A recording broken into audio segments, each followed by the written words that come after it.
If you want to buy a domain and hosting from GoDaddy, and do it the right way without missing any important step, then this video will walk you through the entire process from start to finish. By the end, you'll know how to choose the right hosting plan, claim your free domain, avoid unnecessary upsells, and complete your purchase with confidence.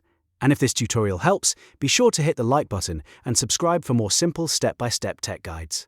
Alright, let's get into it. First, open your browser and go to the GoDaddy web hosting page. Once the page loads, take a moment to look through the available plans. The main thing you want to check here is whether the plan includes a free domain and free email, because that gives you the best value when you're starting a new website or business. When you find a plan that includes those bonuses, click Buy Now or Add to Cart.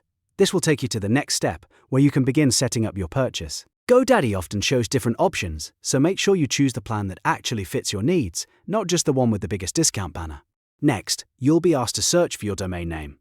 This is one of the most important parts, because your domain is the web address people will use to find your site. Type in the name you want, and if possible, try to go with a .com extension. A .com domain is usually the easiest to remember and looks the most professional for most websites. If your domain is available, you'll see an option to select and continue. Click that to add the domain to your cart, and if your hosting plan includes a free domain, this is where that discount should apply. If your first choice is taken, you may need to try a variation of your name until you find one that's available and still matches your brand. After that, GoDaddy may show you several upsells and extra offers. This is where you want to be careful. Review each screen slowly and decline any add-ons you do not need.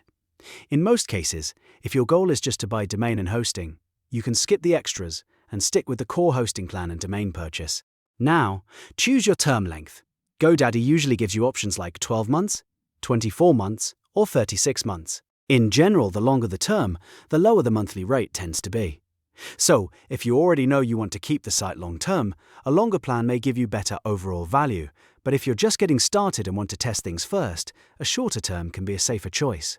Once you've selected your term, the next step is account creation. You can create an account using your email address, or you may have the option to sign up with Google or Facebook. Choose whichever method is easiest for you, but make sure you use an email account you can access anytime, because you'll need it for future login, billing, and domain management.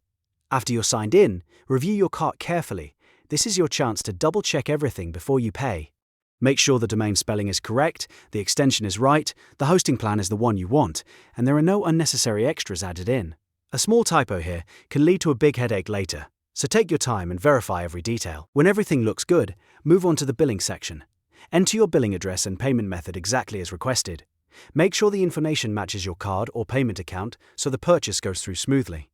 Then, once all the details are filled out, click Complete Purchase. And that's it!